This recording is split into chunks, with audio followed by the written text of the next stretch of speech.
بنیادی چیزیں ہم نے دیکھ لی تھی، اور اسی تعلق سے اب جن لوگوں نے مثنوی میں کام کیا ہے ان کو ہم دیکھیں گے.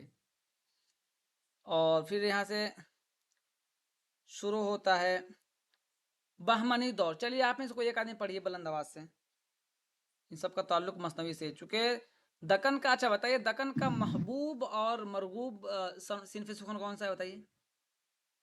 مثنوی. مثنوی. مثنوی. چلیے آپ میں سے پڑھیے کوئی بلند آواز سے. میں پڑھتی ہوں. اچھے بہمنی سے دور. پڑھیے گا، اطمینان سے جی پڑھیے گا اور اچھے سے پڑھیے گا. چلیے. ٹھیک. بہمنی دور 1347 1455. دکن میں اردو زبان و ادب کے دکن فروغ کے نہیں ہے، پہلے بتایا ہوں، آپ اس کو صحیح کیجیے. دکن. دکن دکن میں اردو زبان و ادب کے فروغ کے تعلق سے بہمنی سلطنت کا قیام بھی ایک اہم واقعہ ہے. اس کے دو بڑے نتیجے سامنے آئے. ایک تو یہ کہ حسن گنگو بہمنی نے مرکزی حسن لکھا ہے، حسن گنگوہ بہمنی. حسن گنگو بہمنی نے مرکزی حکومت سے مقابلہ کرنے کے لیے مقامی حمایت کو لازمی سمجھا. دوسرے یہ کہ بہمنی سلطنت کے علاقے میں 3 مقامی زبانیں تیلگو، کنڑ اور تامل بولی جاتی تھی. ان میں سے کسی ایک کو دوسرے پر فوقیت دینے کے بجائے اردو کو سرکاری سرپرستی حاصل ہو گئی. اس سلطنت کے آخری دور کے بادشاہ محمود شاہ بہمنی دور سلطنت 1482 سے لے کر 1520 کے عہد کا ایک شاعر قریشی بیدری ہیں، جس کے بارے میں خیال ہے کہ اسی نے قدیم اردو کو دکنی کا نام دیا. سو اس شاہ کے دور بیدر مقام یہ شاعر کیا نظم دکنی تمام. بہمنی سلطنت کی علمی دوستی و ادب نوازی کے بہت سے قصے مشہور ہیں. کہا جاتا ہے کہ انہوں نے خواجہ حافظ شیرازی کو ہندوستان آنے کی دعوت دی تھی. اس دور میں بہت سے صوفیاء کرام اور شاعروں کے نام ملتے ہیں، مثلاً شاہ برہان الدین غریب، سید یوسف راجہ، امیر حسن سنجری، محمد اکبر حسینی، ملا محمد تقی نظیری، محمد عبداللہ حسینی، فیروز شاہ، مشتاق لطفی، اشرف نظامی، سید محمد حسینی گیسو دراز وغیرہ. ان میں بھی نظامی بیدری اور سید محمد حسینی گیسو دراز بندہ نواز کی سب سے زیادہ اہمیت ہے. بس میں پھر سے بتا دوں کہ سب سوالات تو کہیں سے بھی آ سکتے ہیں، لیکن اہم سوالات جو ان علاقے سے ہوتے ہیں یعنی دکنی سے، وہ مشکل ہوتے ہیں.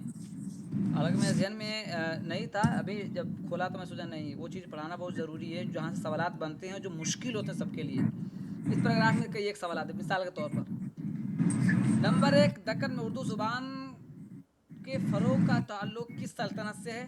سب سے پہلے بہمنی سلطنت. مائک بند کر لیجیے، بولنا نہیں ہے. بہمنی سلطنت. نمبر 2 کہہ رہے ہیں کہ بہمنی سلطنت کی بنیاد جو پڑی ہے تو کس شخصیت سے پڑی ہے بتائیے؟ حسن گنگو بہمنی.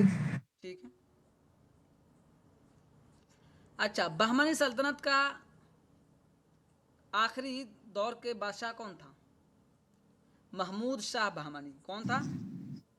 محمود شاہ بہمنی. دیکھیے یہاں مائک نہیں کھولیے پلیز، ورنہ پھر بعد میں آواز گڑبڑ ہونے لگتی ہے. اس سلطنت کے آخری دور کے بادشاہ محمود شاہ بہمنی. یہ آپ کو یاد کر لینا. ٹھیک ہے. اب ایک سوال اور یہاں ہے کہ کس دور میں اردو نام پڑا؟ تو بہمنی دور میں ہی اردو نام پڑا. اس کی دلیل کیا ہے؟ کہہ رہے ہیں کہ اس عہد میں ایک شاعر قریشی تھا، قریشی بیدری، جس کے بارے میں خیال ہے کہ اسی نے قدیم اردو کو دکنی نام دیا. قدیم اردو کا دکنی نام اردو کس نے دیا؟ قریشی بیدری نے. قریشی بیدری نے. اچھا، کہا جاتا ہے کہ علم دوستی یعنی بہمنی سلطنت میں کیا ہوا؟ علم دوستی اور ادب نوازی کے بہت قصے مشہور ہوئے. یعنی اس زمانے میں علم و ادب کا سرچشمہ بہت پھوٹا. اب ساتھ ہی بتا رہے ہیں کہ خواجہ حافظ شیرازی کو ہندوستان آنے کی دعوت بھی دی گئی، اور اس دور میں بہت سے صوفیہ کرام اور شاعروں کے نام ملتے ہیں. اور جتنے نام ہیں جیسے خواجہ حافظ شیرازی یہ سے لے کر اخیر تک سید محمد حسینی گیسو دراز بندہ نواز، سب کو ذہن میں رکھنا ہے اس ساتھ کہ یہ کس دور سے تعلق رکھتے تھے.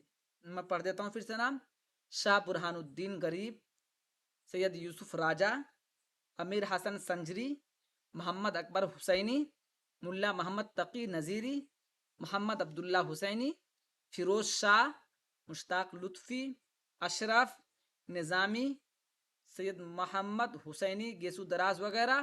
ان میں نظامی بیدری اور سید محمد حسینی گیسو دراز بندہ نواز کی سب سے زیادہ اہمیت حاصل ہے.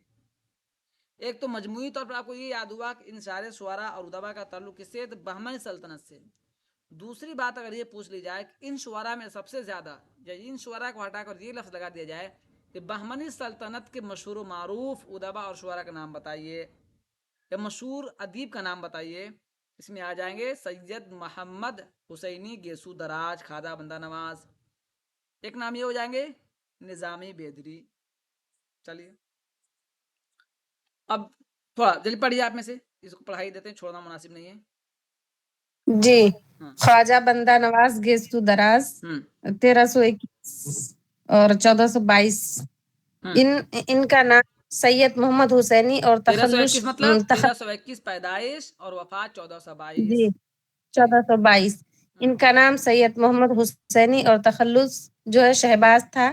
وہ دہلی میں پیدا ہوئے اور فیروز شاہ بہمنی کے عہد میں دہلی سے گلبرگہ چلے گئے. وہ اپنے زمانے کے بڑے عالم تھے. عربی فارسی کے علاوہ دکنی میں بھی انہوں نے اپنی تصانیف یادگار چھوڑی ہیں. ان میں شکار نامہ اور چکی نامہ اہم ہیں.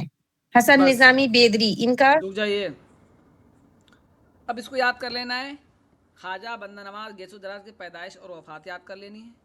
تخلص یاد کر لینا ہے، کس کے زمان دہلی میں پیدا ہوئے، اور فیروز شاہ بہمنی کے عہد میں گلبرگہ دہلی سے گلبرگہ چلے گئے. یہ سب چیزیں یاد کرنے کی ہیں. یہاں دہلی سے گلبرگہ کیسے گئے، کس کے زمانے میں گئے؟ تو فیروز شاہ بہمنی کے زمانے میں گئے. اچھا، ان کی تصانیف میں کون کون سی ہیں؟ شکار نامہ، چکی نامہ. آگے چلیے. حسن نظامی بیدری ان کا نام فخر الدین اور تخلص نظامی تھا. بیدر کے رہنے والے تھے. ان کی شہرت ان کی ایک مثنوی قدمراؤ پدمراؤ کی وجہ سے ہے. اس مثنوی کو اردو کی پہلی مثنوی کہا جاتا ہے.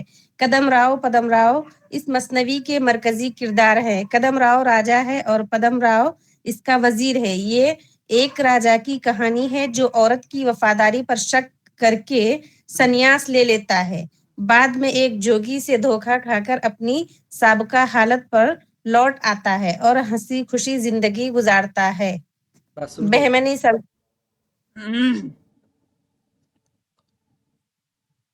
کریں خواجہ حسن نظامی بیدری، ان کا نام کیا تھا؟ فخر الدین. حسن نظامی بیدری کا اصل نام کیا تھا؟ فخر الدین اور تخلص نظامی تھا. کہاں کے رہنے والے تھے؟ بیدر کے رہنے والے تھے. ان کا کارنامہ کیا ہے؟ قدمراؤ پدمراؤ. قدمراؤ پدمراؤ کیا حیثیت ہے؟ تو مثنوی صنف میں اولیت کا درجہ رکھتی ہے. قدمراؤ کون ہے؟ راجا ہوتا ہے. پدمراؤ کون ہے؟ وزیر ہوتا ہے. یہ کہانی کیوں لکھی گئی؟ یہ کہانی ایک عورت کی وفاداری پر شک کرتے ہوئے پورا ایک کینوس بنایا گیا اور اس کو پیش کرنے کی کوشش کی گئی. یہ بات ہے. اب کہہ رہے کہ بہمنی سلطنت کے بطن سے 5 نئی سلطنتیں. اب یہی اقتباس آیا تھا، مطلب وہ اقتباس تو ان کی کتاب سے تھا نا. کس کی کتاب ہے؟ احتشام حسین کی کتاب. ہو ہاں، کون کتاب ہے؟ نام بتائیے. اردو ادب کی تنقیدی تاریخ. ٹھیک ہے.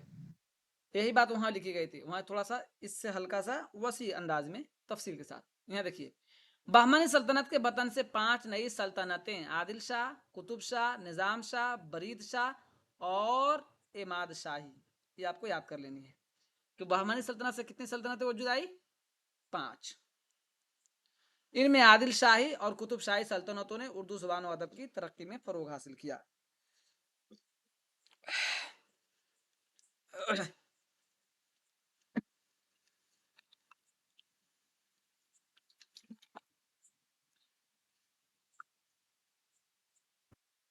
یاد کر لیجیے گا اچھے سے، ادھر سے سوالات بنتے ہیں تو پھر بہت دقت ہوتے ہیں، بہت مسئلہ ہو جاتا ہے کہ کس کو کیا مانا جائے. مثال کے طور پر یہ 5 کو دے دیا جائے گا اور پوچھا جائے گا ان میں سے کس سلطنت نے اردو کے زبان و ادب کے فروغ میں حصہ نہیں لیا، یا کس کے زمانے میں زیادہ فروغ نہیں ہوا.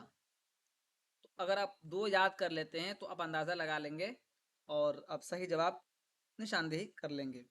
مثال کے طور پر کیا ہے، دیکھیے، کہہ رہے ہیں کہ عادل شاہی اور قطب شاہی نے بھرپور حصہ لیا. اب اس کے علاوہ جو 3 غیر معروف ہو گئیں، یعنی نظام شاہی، برید شاہی اور اماد شاہی، آپ کو ذہن میں رکھنا ہے. اور اسی کے برخلاف یہ پوچھ لیا جائے کہ کن سلطنتوں نے، بہمنی سلطنت کے کن سلطنتوں نے جو ہے کہ اردو کے فروغ میں حصہ لیا؟ عادل شاہی اور قطب شاہی. چلیے یہاں سے کوئی اور پڑھیے. عادل شاہی دور 1490-1686. بیجاپور میں عادل شاہی سلطنت کا قیام 1490 میں ہوا. یہ حکومت تقریباً 195 سال تک قائم رہی. عادل شاہی بادشاہوں نے نہ صرف شعر و ادب کی سرپرستی کی بلکہ وہ خود بھی شعر کہتے تھے. اس حکومت کا بانی یوسف عادل شاہ ترکی اور فارسی میں شعر کہتا تھا. ایک اور بادشاہ ابراہیم عادل شاہ ثانی کو جگت گرو کے نام سے شہرت ملی.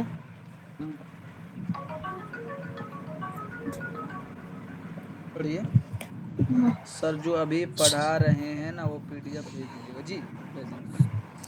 اس حکومت کا بانی یوسف عادل شاہ ترکی اور فارسی میں شعر کرتا تھا. ایک اور بادشاہ ابراہیم عادل شاہ ثانی کو جگت گرو کے نام سے شہرت ملی. اگرچہ شروع میں عادل شاہیوں نے شمالی ہند کے درباروں کی نقل کی اور فارسی زبان کا بول بالا رہا، لیکن اس دور میں ہند ایرانی تہذیب کے سنگم کو علوم و فنون کے ہر شعبے میں کافی فروغ حاصل ہوا. اردو زبان و ادب پر اس تہذیبی امتزاج کے اثرات مرتب ہوئے. بیجاپور میں کئی شاعروں اور ادیبوں کے نام ملتے ہیں. ان میں عبدل ہے، میراجی شمس الشاق، اشرف بیابانی، برہان الدین جانم، شاہ داول، ملک خوشنود، رستمی، مقیمی، حسن شوقی، صنعتی، علی عادل شاہ ثانی شاہی، نصرتی، امین الدین اعلیٰ وغیرہ کے نام آتے ہیں، اہم ہیں. چلیے اب آپ ہی اس پیراگراف کو سمجھائیے. جی، بیجاپور کی سلطنت کا قیام 1490 سے 1686 تک رہا، یعنی 195 سال تک یہ رہا تھا. اب اسی سوال کو کیسے اور پڑھا جائے گا کہ بیجاپور میں کس بادشاہ کی سلطنت کا قیام تھا؟ عادل شاہ. ٹھیک ہے. اور بیدر میں جی بہمنی شاہ. چلیے ایک بات. دوسری بات آپ کو یہ بتانا ہے کہ اس حکومت یعنی عادل شاہی حکومت کا بانی کون تھا؟ یوسف عادل شاہ. یوسف عادل شاہ. سمجھا رہی بات؟ جی ٹھیک ہے. دوسری بات کیا بتانی ہے کہ جگت گرو کے نام سے کون بادشاہ مشہور ہوا؟ عادل شاہ ثانی. ابراہیم عادل شاہ. جی، ابراہیم عادل شاہ ثانی جگت گرو کے نام سے مشہور ہوا. ٹھیک ہے. آگے کیا بتانا ہے آپ کو؟ کہہ رہے کہ اردو زبان و ادب پر اس تہذیبی امتزاج کے اثرات مرتب ہوئے. ایک سوال اور بن سکتا ہے جو متن کے بالکل آتے ہیں نا، متن نہیں پڑھا، یہ متن ہی ہے جو سمجھیے. کیا سوال بنے گا؟ عادل شاہیوں نے شمال ہند کے درباروں کی نقل کی اور فارسی زبان کا بول بالا رہا، لیکن اس دور میں ہند ایرانی تہذیب کے سنگم کو علوم و فنون کے ہر شعبے میں کافی فروغ حاصل ہوا. اب ایک چیز، یہ سوال کیسے بنائیں گے NTA والے، سنیے اس کو سمجھیے. یہ پوچھ لیں گے کہ کس کے دور حکومت میں فارسی اور اردو کے امتزاج کا بہترین سنگم رہا؟ عادل شاہی. جی.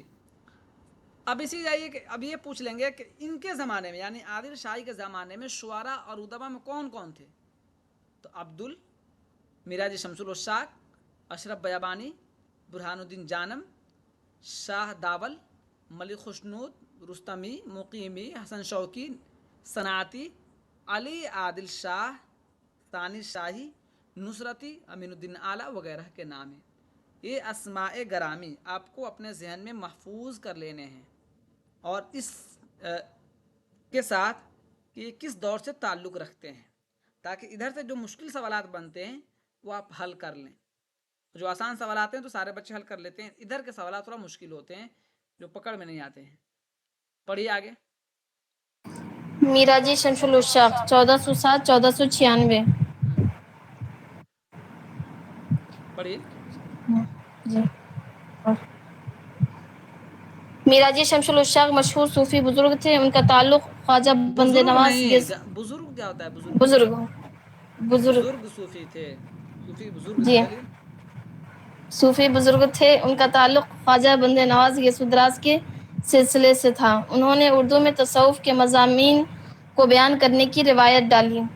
ان کی تصنیفات میں خوشنامہ، خوش نغز، شہادت الحقیقت، شہادت التحقیق، مغز مرغوب کے علاوہ نثر میں شرح مرغوب القلوب اور رسالہ سبع صفات شامل ہیں. رک جائیے آپ.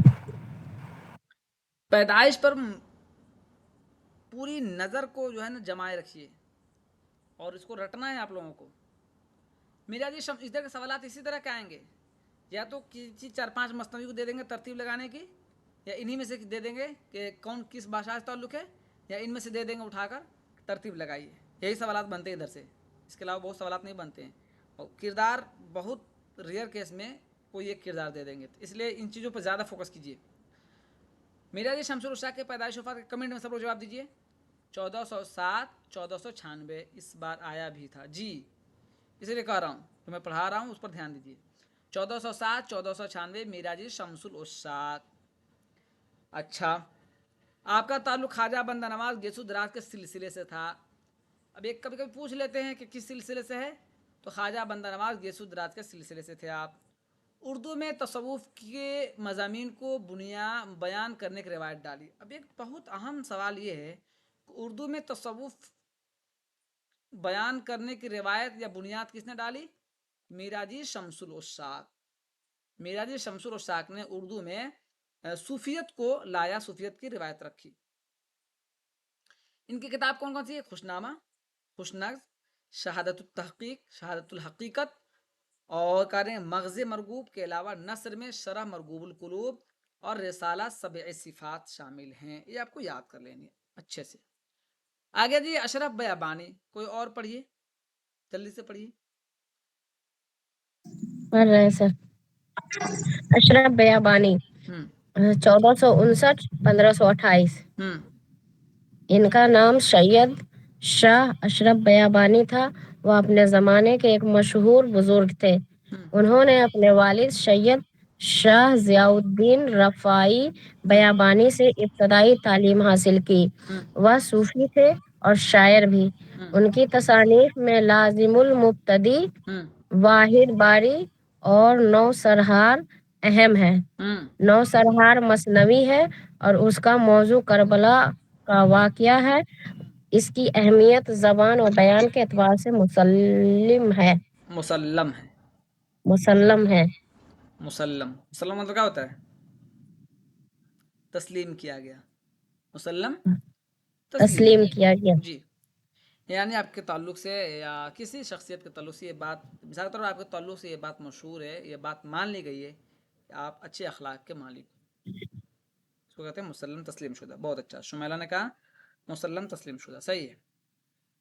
اشرف بیابانی، ان کی پیدائش وفات کیا ہے؟ 1459-1528. آپ کا نام کیا تھا؟ سید شاہ اشرف بیابانی. یاد کر لیجیے گا.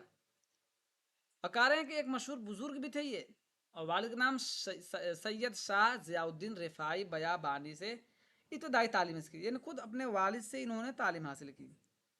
وہ صوفی تھے اور شاعر بھی تھے. ان کے تصانیف میں لازم المبتدی، واحد باری، نو سرہار. 3 کتابیں یاد کر لیجیے گا: لازم المبتدی، واحد باری، نو سرہار.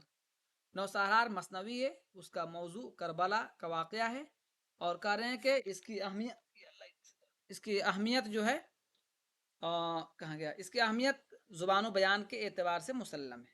کیوں؟ نوسہار کا. آگے پڑھیے. ابراہیم عادل شاہ. ابراہیم عادل شاہ ثانی 1580-1627. ابراہیم عادل شاہ ثانی عادل شاہی سلطنت کے تیسرے بادشاہ تھے. وہ فارسی اور دکنی دونوں میں شعر کہتے تھے. مصوری اور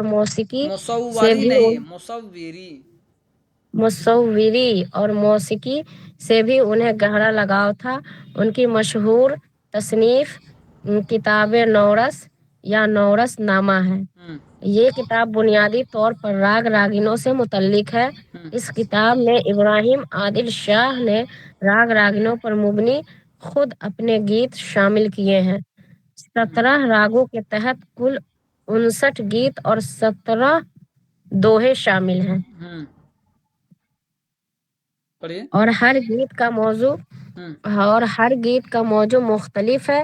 اس کے بیشتر گیت ہندو دیو مالا کے قصوں سے بھرے ہوئے ہیں. عشقیہ واردات اور کیفیات کی تصویر کشی کرنے میں ابراہیم عادل شاہ ثانی کو کمال حاصل تھا. بس. ابراہیم عادل شاہ ثانی یہ سلطنت عادل شاہ کے تیسرا بادشاہ تھا. کارن ان کا تعلق کس سے تھا؟ مصوری سے اور موسیقی سے تھا. ان کی مشہور تصنیف کتاب نورس یا نورس نامہ ہے. یہ کتاب بنیادی طور پر راگ رانیوں سے متعلق ہے. یہ پوچھتے ہیں کبھی کبھی کس سے متعلق ہے، تو راگ رانیوں سے متعلق ہے. اس کتاب میں ابراہیم عادل شاہ نے راگ رانیوں پر مبنی خود اپنے گیت شامل کیے. 17 راگوں کے تحت کل 59 گیت اور 17 دوہے ہیں. اس میں کوئی ایسا جملہ نہیں ہے، کوئی ایسا جو ہے کہ پیراگراف نہیں ہے جو میں کہوں کہ اس کو چھوڑ دیجیے. یہ سب اپنے آپ میں ایسا ہے کہ جیسے ان میں چھوٹ جائے تو نماز نہ ہو. اگر آپ امتحان دینے کے لیے تیار ہیں، ان میں سے ایک ایک لفظ آپ یاد کر ڈالیے، ذہن میں بیٹھا لیجیے. کتاب نورس کی کتاب ہے، ابراہیم عادل شاہ ثانی کی ہے. اور اس میں کیا لکھا گیا ہے؟ راگ رانیوں کے تعلق سے، موسیقی کے تعلق سے بیان کیا گیا ہے. اس میں کتنے راگ ہیں؟ 17 راگ ہیں. کتنے گیت ہیں؟ 59 گیت ہیں. کتنے دو ہیں؟ تو کہہ رہے ہیں 17 دوہے ہیں. یہ آپ کو بالکل ذہن میں ازبر ہونا چاہیے. ٹھیک ہے. اب آپ میں سے کوئی اور پڑھیے، دوسرا کوئی. سر یاد ہی نہیں تو ہوتا ہے. کیوں نہیں یاد ہوگا؟ بالکل یاد ہوگا. پڑھیے آپ میں کوئی امتحان میں سوال 10 سوال پڑھیے. شاہ امین الدین اعلیٰ 1599-1674 پیدائش وفات. ان کا شمار دکن کے مشہور بزرگوں میں ہوتا ہے. وہ برہان الدین جانم کے بیٹے تھے. انہوں نے اپنے مریدوں کی ہدایت و رہنمائی کے لیے رسائل لکھے اور شعر بھی کہے. وجود نامہ، چکی نامہ، وصل نامہ، محبت نامہ، نور نامہ، نظم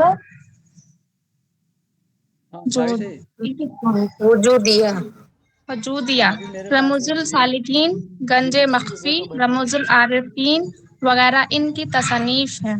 جے ایم سی ہے نا، صحافت والا، لائبریری کے سامنے.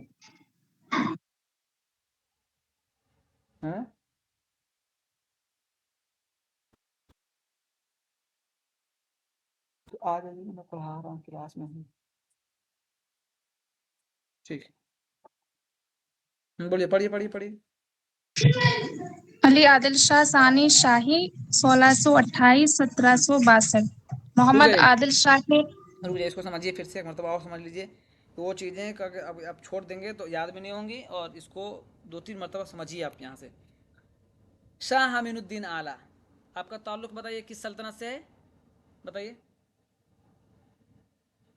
عادل شاہی. ٹھیک ہے. آپ جو ہے مشہور بزرگ صوفی میں شمار ہوتے تھے. کس کے بیٹے تھے؟ برہان الدین جانم کے بیٹے تھے. انہوں نے اپنے مریدوں کی ہدایت کے لیے، کنہوں نے؟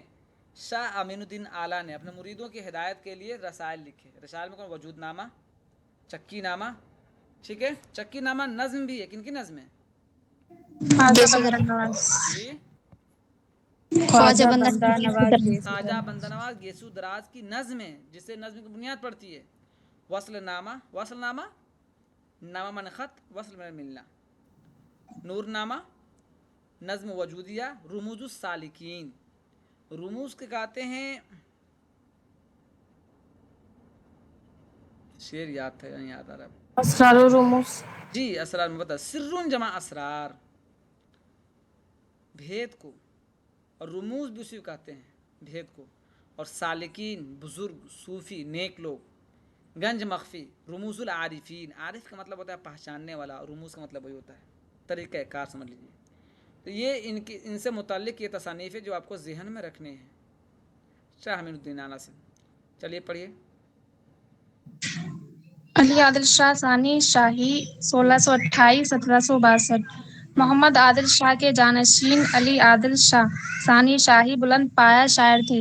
شاعری کے علاوہ خطاطی، موسیقی، مصوری اور فن سپاہی میں کوئی مہارت رکھتے تھے. انہوں نے نہ صرف شاعروں اور عالموں کی قدردانی کی بلکہ خود بھی زیادہ تر اصناف سخن میں طبع آزمائی کی.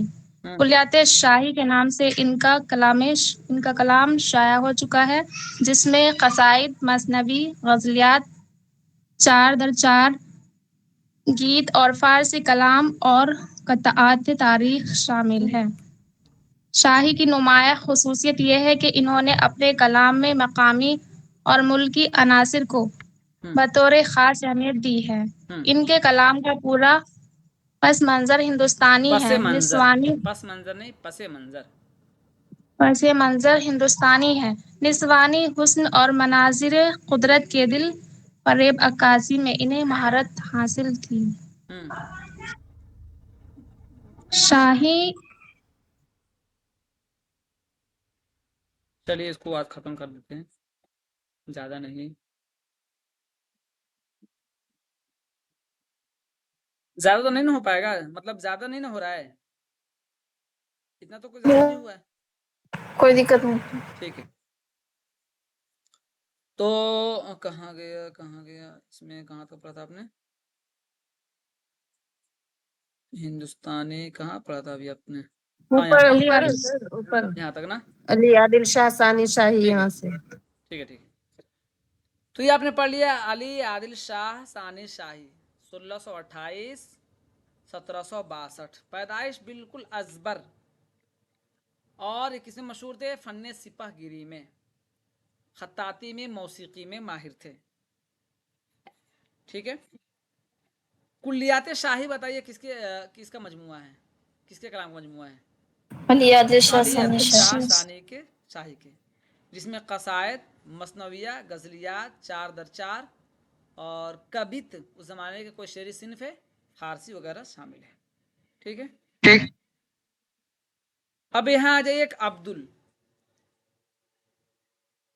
پڑھیے عبدل. ابدل ان کے نام سے متعلق دو روایتیں ہیں. ایک روایت کے مطابق ان کا نام عبداللہ تھا، جبکہ دوسری روایت میں ان کا نام عبدالغنی بتایا گیا ہے. عبدل ابراہیم عادل شاہ ثانی دور حکومت 1580 سے 1627 کے درباری شاعر تھے. ان کی مشہور تصنیف ابراہیم نامہ ہے، جسے بیجاپور کا پہلا ادبی کارنامہ کہا جاتا ہے. یہ بادشاہ وقت کا قصیدہ ہے. ابراہیم نامہ اپنے دور کے سماجی، اخلاقی اور مجلسی حالات و واقعات کی آئینہ داری کے لیے مشہور ہے. تو عبدل کا ذکر آیا یا عبدل کا ذکر آیا تو اب سمجھ میں آ گیا کہ آپ کا تعلق کس سے ہے؟ ابراہیم عادل شاہ ثانی شاہی کے دور حکومت سے آپ کا تعلق ہے، یعنی اسی زمانے میں ان کے درباری شاعر ہوا کرتے تھے. آپ کی تصنیف کون سا؟ ابراہیم نامہ. اچھا، ابراہیم نامہ تو ہے، لیکن اس کا تعلق کیا جوڑا ہے؟ کہا کہ بیجاپور کا پہلا ادبی کارنامہ ہے. کون سی کتاب؟ ابراہیم نامہ. ابراہیم نامہ کسی کتاب ہے؟ عبدل کی ہے یا عبدل کی ہے. ان کا نام ایک روایت مطابق عبداللہ ہے اور بقول دیگر عبدالغنی بھی ہے. ٹھیک ہے. اور بیجاپور کا پہلا ادبی کارنامہ کون سا ہے؟ ابراہیم نامہ ہے، یہ آپ نے یاد کر لیا. ابراہیم نامہ. چلیے پڑھیے آگے. شاہ برہان الدین جانم. شاہ برہان الدین جانم. شاہ برہان الدین جانم میراجی شمس العشاق کے بیٹے اور خلیفہ تھے. انہوں نے تصوف کے مضامین کو موضوع بنایا. ان کے مشہور رسائل ارشاد نامہ، حجت البقاء، وصیت الہادی، سکھ سہیلا اور پنچ گنج وغیرہ ہیں. کلمت الحقائق اور وجودیہ ان کی نثری تصنیفات ہے. جانم نے عام طور پر ہندی بحریں استعمال کی ہے. انہوں نے اسلامی تصوف کی تشریح کے لیے ہند و فلسفے کی اصطلاحوں کو نہایت خوبی سے استعمال کیا ہے. ہند و فلسفے نہیں، ہندو فلسفے. پڑھیے. ملک خوشنود میں ان نے کا تعلق. اگر میں نے بتایا آپ سے غلطی ہوگی پڑھنے میں، اس کو دہرانا چاہیے، طریقہ کار ہے. میں آپ کو یہاں اس لیے ہند سکھا و دیتا ہوں فلسفے. کیونکہ آپ کسی پروفیسر کے ساتھ اگر نہیں دہرایا تو اس کو بہت برا مانتے ہوں. میں چاہتا ہوں ہر ممکن آپ جتنا مجھ سے ہو سکے میں آپ کو سکھا دوں. اور میں اس کو بتایا تو کہ آپ کو پھر سے دہرا لینا چاہیے. کیسے؟ پڑھیے. انہوں نے اسلامی تصوف کی تشریح کے لیے ہند و فلسفے کی اصطلاحوں کو ہند و نہایت فلسفے خوبی میں نے سے. کیا بتایا ہے، دیکھیے ابھی کیا غلطی ہوئی. جی سر، کیا آپ نہیں بتایا، نے ہندو فلسفہ بتایا تھا. صرف دہرانے کے لیے کہا ہے. انہوں نے اسلامی تصوف کی تشریح کے لیے ہندو فلسفے کی اصطلاحوں کو نہایت خوبی سے استعمال کیا ہے. اب ایک سوال بھی ہے یہ اپنے آپ میں، چونکہ یہ صفت صرف ان کے اندر پائی جا رہی ہے. اسلامی تصوف کو سمجھانے کے لیے ہندو فلسفے کی اصطلاحوں کو کس نے استعمال کیا، بتائیے. ابدل نے. افضل نے. برہان الدین جانم. بھول گئے، برہان الدین جانم نے. اچھا، برہان الدین جانم کون ہے؟ کریں شاہ برہان الدین، یہ شمس العشاق کے بیٹے ہیں اور خلیفہ بھی ہیں. بیٹا یا شاگرد یا آپ کا کوئی جاننے والا اگر آپ سے کے لیے مخلص ہے اور ایمانداری کے ساتھ آپ کے ساتھ رہ رہا ہے، آپ کے ساتھ دھوکہ دھڑی کا معاملہ نہیں کر رہا ہے، تو آپ اس کو بہت ساری چیز عطا کر دیتے ہیں، دے دیتے ہیں. جیسے شاگردی ہوتا ہے، پڑھنے سے تعلق رکھتا ہے تو استاد بہت ساری چیز دے دیتے ہیں نہ چاہ کر بھی. کرن کا بیٹا تھا، بالکل ایماندار تھا اور مخلص تھا، تو انہوں نے خلافت بھی عطا کر دی تھی. انہوں نے تصوف کے مضامین کو موضوع بنایا اور ان کے مشہور رسائل ارشاد نامہ، حجت البقاء، وصیت الہادی، سکھ سہیلا اور پنج گنج ہیں. کلمت الحقائق اور وجودیہ ان کی نثری تصنیفات ہیں. کن کی؟ شاہ برہان الدین جانم کی. اور انہوں نے عام طور پر ہندی بحریں کہی ہیں. ہندی بحریں کس نے کہی ہے؟ شاہ برہان الدین جانم نے. اور اس طرح کہہ رہے ہیں کہ ہندو فلسفے کی روایت یعنی فلسفوں کی اصطلاحوں کو بیان کیا ہے اسلامی تصوف کی تشریح کے لیے. چلیے کوئی اور پڑھیے یہاں سے. ملک خوشنود سے پڑھی جلدی سے. جی، ملک خوشنود، ان کا تعلق اصلاً گولکنڈہ سے تھا. بعد میں بیجاپور چلے گئے اور وہاں اعلیٰ عہدے پر فائز رہے. ان کی 2 مثنویاں جنت سنگار اور بازار حسن ملتی ہے. جنت سنگار امیر خسرو کی فارسی مثنوی ہست و ہست کا اور بازار حسن انہی کی یوسف زلیخا کا دکنی ترجمہ ہے. جی، ملک خوشنود. آخر کہا جائے دہیجوا شاعر تو کیسا لگے گا؟ صحیح لگے گا؟ جہیز کا شاعر کون ہے بتائیے؟ ملک خوشنود. ملک خوشنود. ان کا تعلق اصل میں گولکنڈہ سے تھا. بعد میں بیجاپور چلے گئے اور وہاں اعلیٰ عہدوں پر فائز رہے. ان کی 2 مثنویاں جنت سنگار اور بازار حسن. اچھا، بازار حسن کے نام سے ناول کس کا ہے؟ پریم چند. پریم چند کا. ٹھیک ہے. امیر خسرو کی فارسی مثنوی ہشت بہشت اور بازار حسن انہی کی کیا ہے؟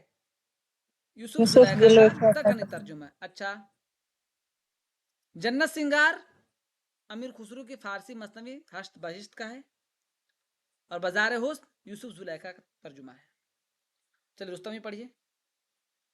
رستمی، ان کا نام کمال خان تھا. وہ عادل شاہی دربار سے وابستہ تھے. رستمی بڑے قادر الکلام شاعر تھے. انہوں نے غزلیں بھی کہیں اور قصیدے بھی. رستمی کی شہرت ان کے ترجموں کی وجہ سے ہے.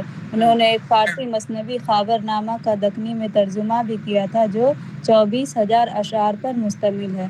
ان میں 222 عنوانات کے تحت حضرت علی رضی اللہ تعالیٰ عنہ کی جنگی زور سے فتوحات پڑھیے. کا بیان ہے. جی، رستمی خاور نامہ کا تعلق کس سے؟ رستمی سے. سب سے طویل مثنوی کون سی ہے؟ تو یہ ہے خاور نامہ. ٹھیک ہے، جس میں 24,000 اشعار ہیں، 222 عنوانات کے تحت، یعنی 222 عنوانات قائم کیے گئے ہیں اور 24,000 اشعار ہیں. اچھا، ذکر کس کا اس میں؟ حضرت علی کی جنگی فتوحات کا. تو اس سے کیا پتہ چلا کہ یہ مثنوی بزمیہ نہیں ہے بلکہ رزمیہ ہے. کیا ہے؟ رزمیہ. کوئی اور پڑھے یہاں سے شوقی سے. جی، شوقی. ان کا نام حسن تھا اور شوقی تخلص کرتے تھے. ان کا تعلق دکن کے 3 درباروں عادل پھر سے شاہی پڑھیے. ان کا تعلق دکن کے 3 درباروں عادل شاہی، قطب شاہی اور نظام شاہی سے تھا. عمر کا بڑا حصہ نظام شاہی حکومت میں گزرا. اپنی زندگی کے آخری ایام میں وہ عادل شاہی سلطنت سے وابستہ ہو گئے تھے. انہوں نے شاعری میں بڑا نام پیدا کیا. فتح نامہ ان کی 2 مثنویاں ہیں. انہوں نے ایک غزل بھی کہی تھی. دکنی ادب کی پہلی تاریخ میں حسن شوقی کی بڑی اہمیت تھی. انہی معنوں میں بھی پڑھیے، آگے دیکھتے ہیں. انہی معنوں میں بھی کہ انہوں نے غزلیں بھی کہی ہیں. دکنی ادب کی اصل میں تاریخ میں حسن دوبارہ آ گئی. انہوں نے پڑھیے اس ولی کو. سے قبل صنف غزل کو ہاں، اس کو مقبول یہاں سے پھر سے پڑھیے. یہاں سے پڑھیے پھر سے. جی، دکنی ادب کی تاریخ میں حسن شوقی کی بڑی اہمیت ان معنوں میں بھی ہے کہ انہوں نے ولی سے قبل صنف غزل کو مقبول، خاص و عام بنایا. ان کا کلام دیوان حسن شوقی کے نام سے شائع ہو چکا ہے. بس یہ اگر سوال آ جائے کہ ولی سے پہلے غزل کو کس نے عام بنایا؟ شوقی نے، حسن شوقی نے. آپ کا تعلق کس دربار سے تھا؟ تو 3 درباروں سے تھا. آخری ایام میں کس سے متصل ہو گئے تھے؟ عادل شاہی سلطنت سے. اور شاعری میں بڑا نام پیدا کیا تھا. آپ کی کتاب ہے فتح نامہ نظام شاہ، میزبانی نامہ، یہ آپ کو یاد کر لینی ہے. تو ایک خاص چیز یہ یاد کر لینی ہے کہ ولی سے پہلے دکن میں ولی سے پہلے غزل کو کس نے عام کیا تھا؟ تو شوقی نے. چلیے حسن آگے شوقی. پڑھیے. مقیمی. جی، مقیمی ابراہیم عادل شاہ کے زمانے کے مشہور شاعر ہیں. انہوں نے مثنوی چندر بدن و مہیار لکھی جو عادل شاہی دور کی پہلی عشقیہ مثنوی مانی جاتی ہے. ان کا شمار اپنے دور کی مقبول مثنویوں میں ہوتا ہے. اس کہانی میں عشق کی عظمت کا بیان ہے جو پریم مارگ تصورات سے بہت قریب ہے. جائیے. مقیمی آپ کی کتاب ہے چندر بدن و مہیار. بات ختم. یہ تو آپ کو یاد بھی ہوگا پہلے سے. لیکن کیا یہ بھی یاد تھا کہ عادل شاہی دور کی پہلی عشقیہ مثنوی کسے قرار دیا جاتا تھا؟ یاد تھا آپ کو؟ بتائیے اگر کسی کو یاد تھا تو دلی سے. نہیں یاد ہو تو یہاں سے یاد کیے. یہ متن پڑھنے کا فائدہ ہوتا ہے. کون سی کتاب ہے؟ چندر بدن و مہیار. کس طرح کی ایک مثنوی ہے؟ عشقیہ مثنوی ہے. کس دور کی ہے؟ عادل شاہی دور کی. کیا اہمیت حاصل ہے؟ تو عشقیہ مثنوی میں اس کو اولیت کا درجہ حاصل ہے. اسی طرح پریم مارگی تصورات کس مثنوی میں پیش کیا گیا ہے؟ تو مثنوی چندر بدن و مہیار میں. کوئی اور پڑھیے یہاں سے. صنعتی سے پڑھیے.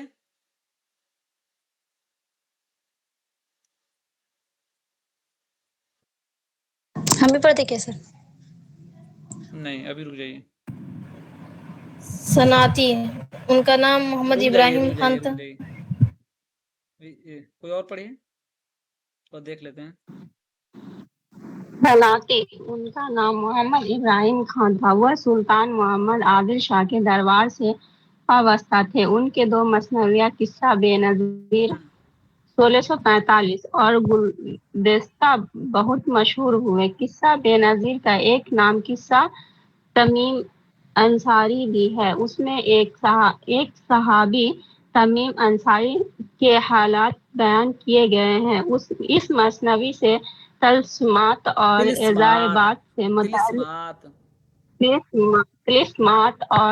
عجائبات سے متعلق مثنویوں کے ایک نئے سلسلے کا آغاز ہوتا ہے. صنعتی کو بیان پر غیر معمولی قدرت حاصل تھی. بس صنعتی ان کا نام تھا محمد ابراہیم خان. محمد ابراہیم خان صنعتی کا نام تھا، یہ آپ کو یاد ہونا چاہیے۔ آپ کس سے متعلق تھے؟ سلطان محمد عادل شاہ کے دربار سے۔ ان کی 2 مثنویاں قصہ بے نظیر، اچھا قصہ بے نظیر کے نام سے اور کسی کتاب بتائیے؟ قصہ بے نظیر 1645 اور گلدستہ بہت مشہور ہوئی، بولیے۔ قصہ بے نظیر کا ایک نام قصہ تمیم انصاری بھی ہے، اس میں ایک صحابی تمیم انصاری کی وفات بیان جی نہیں، نصر بے نظیر میر بہادر علی حسینی کی فورٹ ولیم قصہ بے نظیر ہے نا، ٹھیک ہے، میر بہادر حسینی۔ چلیے پڑھیے، نصرتی کو پڑھ لیجیے۔ اچھا رک جائیے، یہ شاکرہ نام کی ایک تھی، پڑھتی تھی پہلے کچھ 2-4 دن پڑھی، کب پڑھا نہیں پڑھتی ہے، آتی ہے کہ نہیں کلاس میں؟ شاکرہ ہے؟ چلیے کوئی اور پڑھی نہیں ہے شاید وہ۔ نصرتی، ان کا نام شیخ نصرت تھا، نہیں، ان کی آپ تعلیم ناہیدہ و رک جائیے، تربیت وہ پڑھ رہی ہے، وہ نہیں پڑھی تھی، ان کو پڑھنے دیجیے۔ آپ نے پڑھا تھا نا ناہیدہ؟ نہیں سر، ہم نے نہیں پڑھا۔ مائک بند کیجیے دونوں لوگ۔ ناہیدہ ابھی پڑھے تھے آپ نے ابھی کلاس میں؟ جی پڑھے ٹھیک ہے، تو ان پڑھے کو تھے۔ پھر ان کو پڑھ لینے دیجیے۔ وہ امر کیا نام پڑھ نہیں پا رہا ہوں میں نام، ہاں پڑھ لیجیے آگے۔ امائرہ امائرہ، ہاں امائرہ پڑھ لیجیے۔ نصرتی، ان کا نام شیخ نصرت تھا، ان کی دیکھیے تعلیم و تربیت سیدھے شاہی 1 سال پہلے سیدھے یہی سوال تھا کہ نصرتی کا اصل نام کیا ہے، سیدھا یہی سوال جی تھا۔ چلیے پڑھیے۔ نصرتی، ان کا نام شیخ نصرت تھا، ان کی تعلیم و تربیت شاہی محل میں ہوئی تھی، جس سے ان کی شاعرانہ صلاحیتیں خوب چمکی اور وہ آپ نے پڑھا نا دور کے صلاحیتاں، مجھے ہنسی اس بات پہ آئی کہ حیدرآباد میں اسی طرح بولتے ہیں، باتا خوب چمکی۔ کیسے باتا کرتا جی ننا کے ساتھ۔ چلیے وہ اپنے دور کے سب سے اہم شاعر مانے جاتے ہیں۔ علی عادل شاہ ثانی شاہی نے انہیں ملک شورا کا خطاب عطا کیا تھا۔ کوئی اور پڑھیے۔ ان کی مثنویاں اردو کی بہترین رزمیہ مثنویاں کہی جاتی ہیں۔ ان کی 3 مثنویاں گل عشق، علی نامہ اور تاریخ اسکندری دستیاب ہیں۔ علی نامہ کھڑکھڑاہٹ کی علی آواز آ عادل رہی ہے، شاہ ہیلو، یہ اہم سوال ہے، کھڑکھڑاہٹ کی آواز نہیں آنی چاہیے ورنہ یہ صاف نہیں آ پائے گا، کھڑکھڑاہٹ نہیں آنی چاہیے، صاف پڑھیے، اس لگ رہا پنکھا وغیرہ چل رہا ہے زیادہ زور سے، پڑھیے کوئی۔ یہ کتابیں یہاں نصرتی تو سمجھے انڈیا کا محبوبہ ہے، یہاں سے بنتا ہی بنتا ہے، پڑھیے جلدی سے جی لوگ سر، پڑھیے۔ علی نامہ علی عادل شاہ کی مظلوم سوانح عمری ہے، ان میں نصرتی کے قصائد بھی چلیے شامل ہیں۔ بتائیے گلشن عشق بتائیے سن۔ جی سر، 1657۔ 57 میں، اچھا ہاں ٹھیک ہے، ٹھیک ہے، میں نے سنا گلشن بہت زیادہ، عشق میں رک جائیے ابھی۔ جی سر 57 ہاں میں کچھ اور لکھنے جا رہا تھا، 65 میں دماغ چلا گیا تھا، 1 سیکنڈ لکھ دیتا ہوں تاکہ 65 ہاں بھیا تھوڑا سا رک جاؤ۔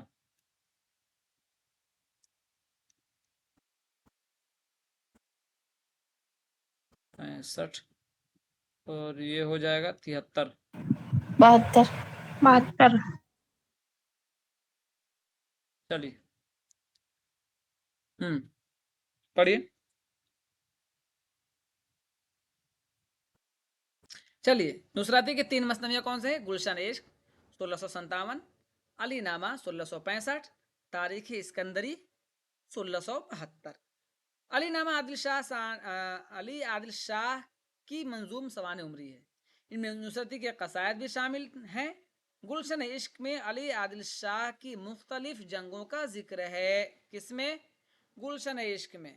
تاریخ اسکندریہ بھی رزمیہ مثنوی ہے، پتہ کہ چلا کہ گلشن عشق بھی رزمیہ مثنوی ہے، اور اسی طرح کے تاریخ اسکندری بھی رزمیہ مثنوی ہے۔